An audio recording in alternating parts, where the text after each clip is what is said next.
You ask Tiger to solve. This deals with linear equations with one unknown. The final result is h equals 1. Let's solve it step by step. Simplify the expression. Expand the parentheses. Simplify the arithmetic.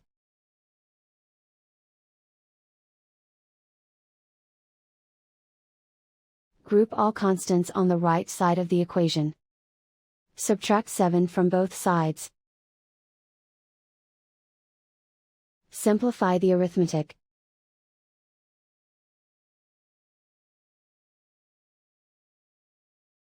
Isolate the h. Divide both sides by 2. Simplify the fraction.